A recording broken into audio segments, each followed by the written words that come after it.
Take a conic, any non-degenerate conic, such as this ellipse.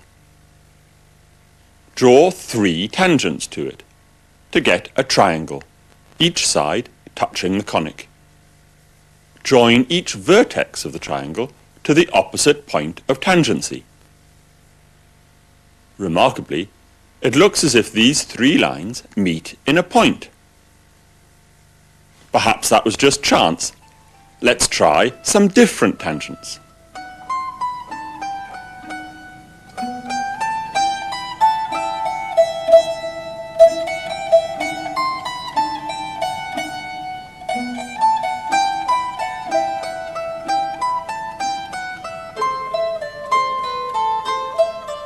As we vary the tangents, the lines still meet in a single point. Now let's try a different conic.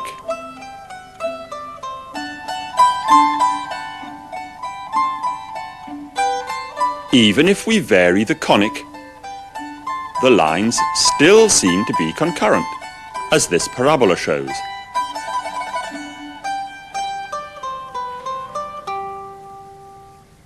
It even remains true, apparently, if the conic becomes a hyperbola.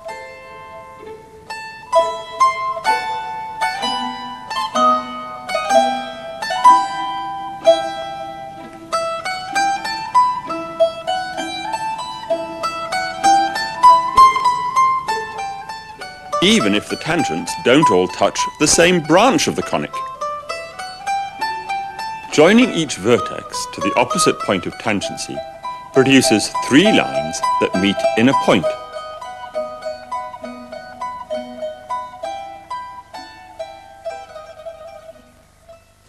How could such a result be true? How might we prove it for every conic? We're going to see how to do that using the power of projective geometry.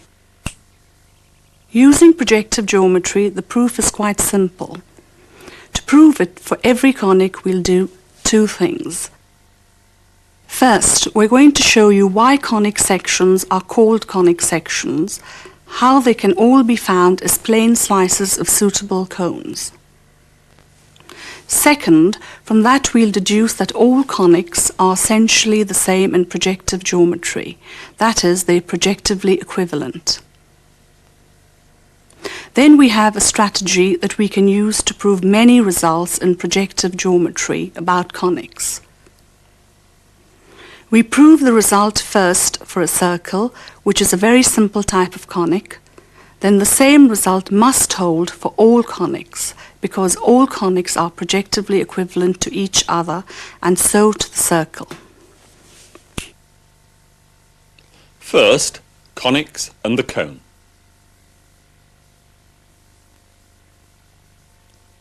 You know that a conic is defined algebraically by a second-order equation, and that the value of the coefficients a, b, and c determine whether the conic is a parabola, when b squared minus 4ac is 0, an ellipse, when b squared minus 4ac is negative, and a hyperbola, when b squared minus 4ac is positive.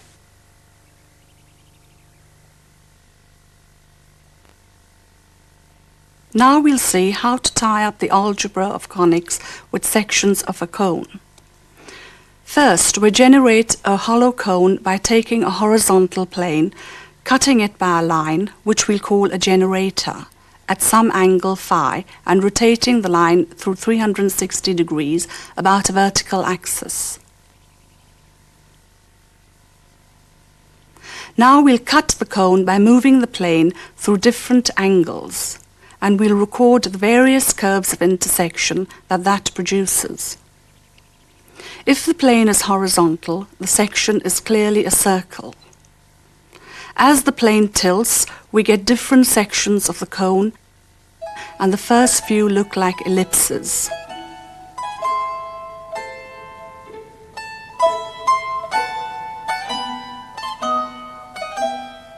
There comes a point when the plane is parallel to one of the generators of the cone.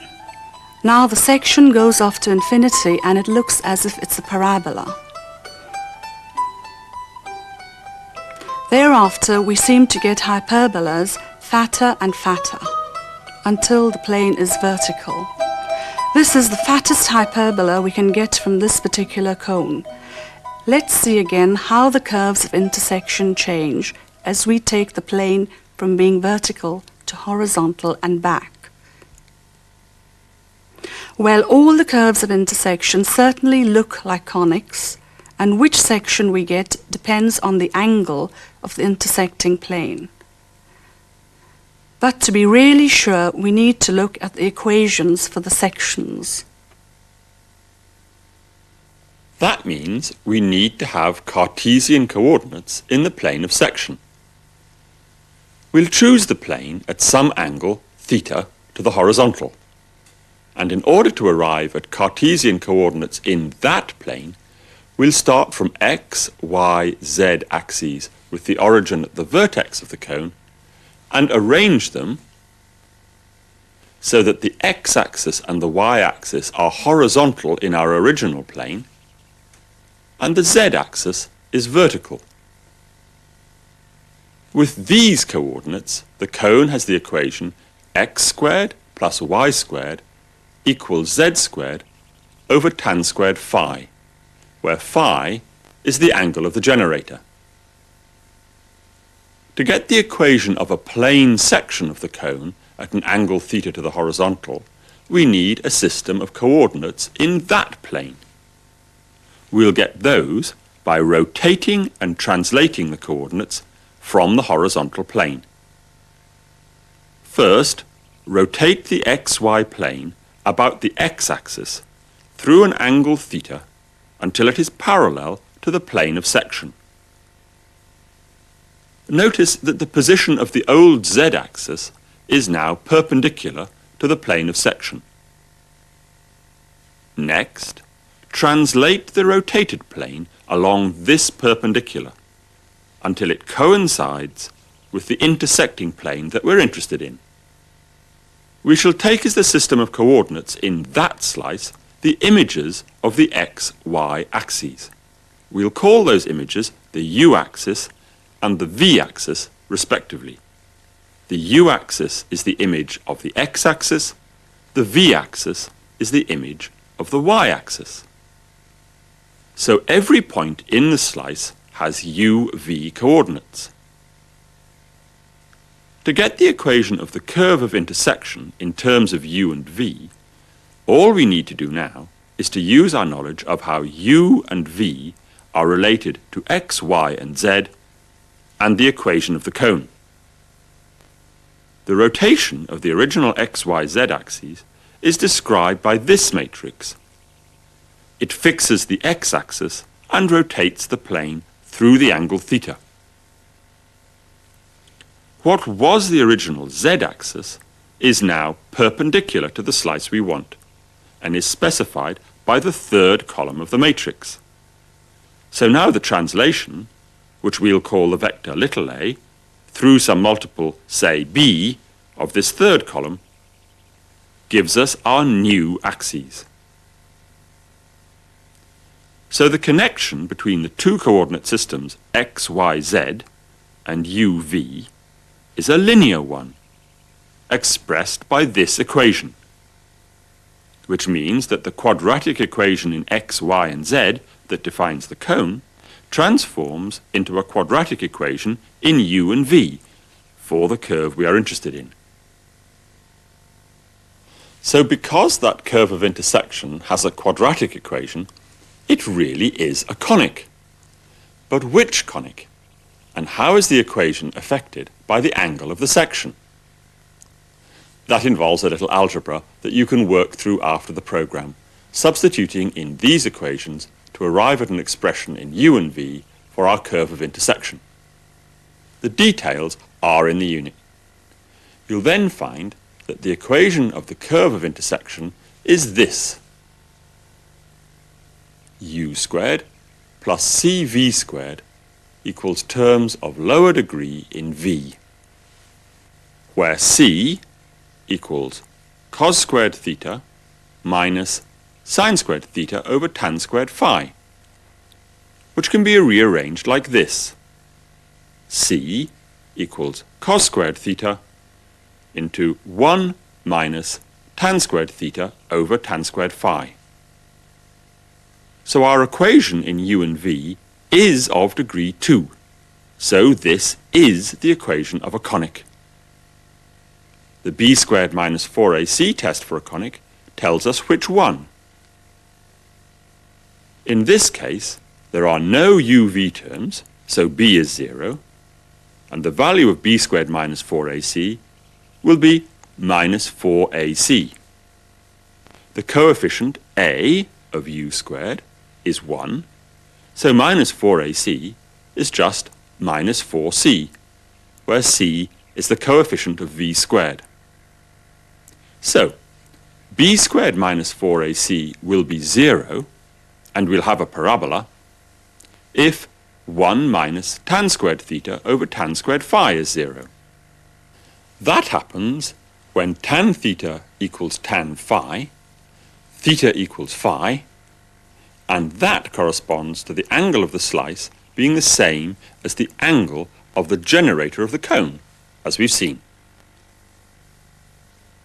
For an ellipse, the expression minus 4c is negative when c is positive, and that's the case when theta is less than phi. So, the conic section is an ellipse if and only if the slice is not too steep, and indeed cuts only 1/2 of the cone. That's exactly what our informal exploration suggested.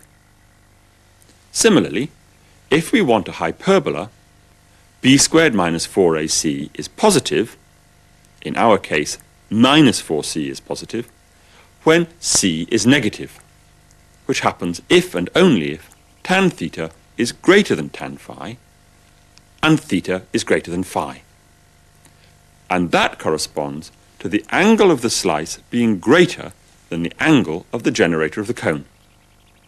The plane cuts both halves of the cone, and the section is indeed a hyperbola. So, the b squared minus 4ac test tells us that we get ellipses if theta is less than phi, parabolas if theta equals phi, and hyperbolas if theta is greater than phi, just as our informal exploration suggested. Now we've seen that given a cone, we can show that all sections, except the special case of those through the vertex of the cone, produce a conic. But can we get all conics from just one cone?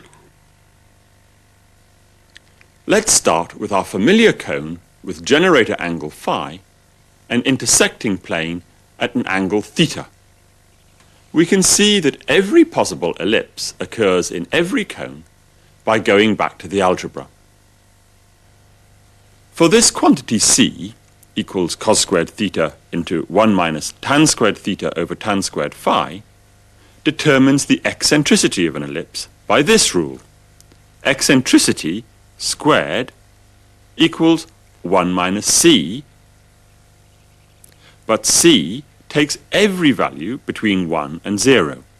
It takes the value 1 when theta is 0, then the eccentricity e is 0, the slice is horizontal, and the conic section is a circle.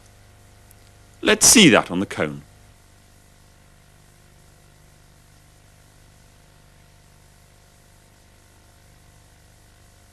As theta increases and the ellipse becomes longer and thinner, the eccentricity tends to 1. The value of c decreases to 0 as theta gets closer to phi, and e tends to 1. So we get every possible shape of ellipse. We also get every size of ellipse, just by varying the distance of the section from the vertex of the cone without changing the angle. Parallel planes give ellipses of the same eccentricity but different sizes. So, to get all possible ellipses, we must be able to do two things. We need to vary the angle of the slice and to slide the slice up and down the cone.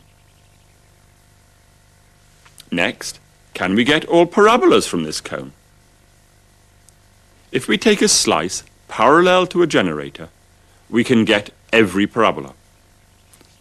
Every parabola occurs in every cone, for all parabolas are similar and can be scaled in size by moving the slice outwards or inwards.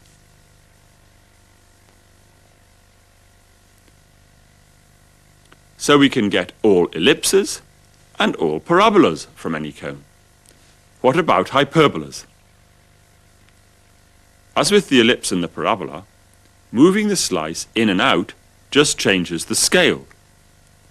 But when we vary the angle of the slice, something new happens. As theta increases, the hyperbola gets fatter, and it is as fat as possible when the slice is vertical and theta equals pi by 2. To see that, you have to be able to see the asymptotes of the hyperbola. They are what you see when you look at it from a long way away. Then, the plane of the hyperbola is indistinguishable from a parallel slice through the vertex. On that section, you can see the asymptotes. So the asymptotes of hyperbolas are given by sections through the vertex of the cone, and they can vary from very narrow to no wider than the cone itself. Since the angle between the asymptotes effectively defines a hyperbola up to a scaling, it is not true that every hyperbola occurs in every cone. If we wanted this hyperbola as a section, for example, we'd have to find a cone with a small enough generator angle from which to take our section. So it's not true that every hyperbola occurs in every cone. But by choosing the vertical angle of the cone suitably, we see that all ellipses, all parabolas, and all hyperbolas of up to a certain angle between their asymptotes occur in the same cone. We now want to see that any two conics are projectively equivalent. So suppose that we have two conics. By what we've just said, we can obtain them as sections of the same cone. If both conics are hyperbolas, we just have to pick a cone fat enough to contain the fatter one. If only one conic is a hyperbola, we choose a cone fat enough to contain it. And if neither is a hyperbola, then any cone will do. Let's begin with two ellipses. So we can suppose from now on that we have obtained both conics as sections of the same cone. Now, recall that a generator of a cone is a line in the cone that passes through its vertex. So given our two conics and two planes of section, we can map one conic to the other by going along the generators. We map this point on this conic to this point on this one. The pairs of corresponding points always lie on the same generator. But this map is just a perspectivity with the vertex of the cone as origin and the generators of the cone as lines through the origin. It looks clear for two ellipses. Now let's see whether it works for some less obvious examples. We map from one point to another by going down a generator.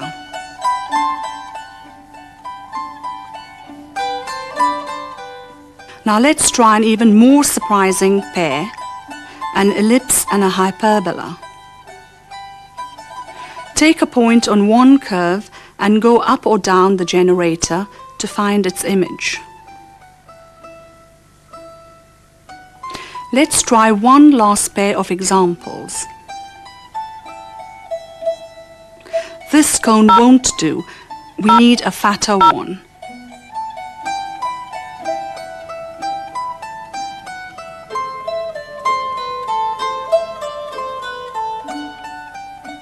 So this proves that any two conics can be found as sections of some cone, and one can be mapped onto the other by a single perspectivity.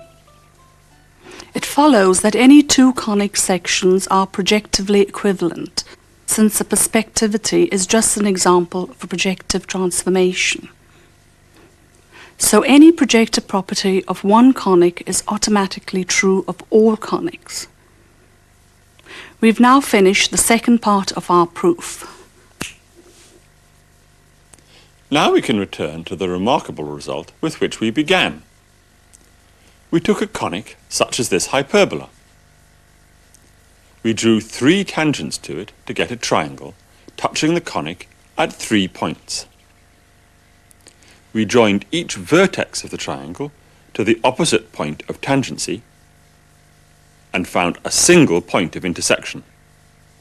So, how can we now prove that result holds for all conics? Well, the theorem is about conics, and we know that all conics are projectively equivalent. It's about tangents, and we know that they are preserved under projective transformations, and we know that concurrence is also a projective property. So it's enough to prove this result for just one conic in order to deduce it for all other conics. What one conic would you choose? The obvious one is the circle. So let's try to prove the result for a circle.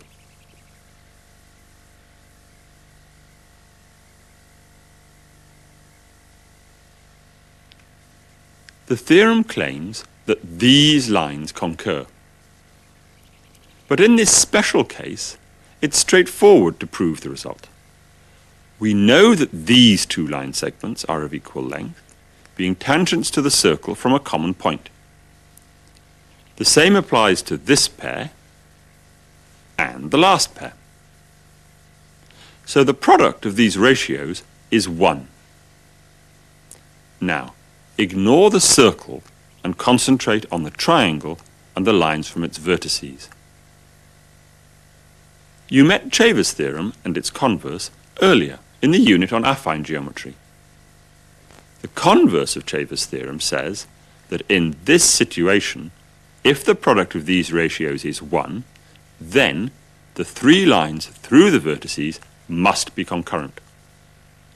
So we've shown that for the circle, given any 3 tangents, the lines joining the vertices of the tangent triangle to the opposite points of tangency meet in a point. And because all conics are projectively equivalent, it follows that for any conic and 3 tangents, the lines joining the vertices of the tangent triangle to the opposite points of tangency will meet in a point.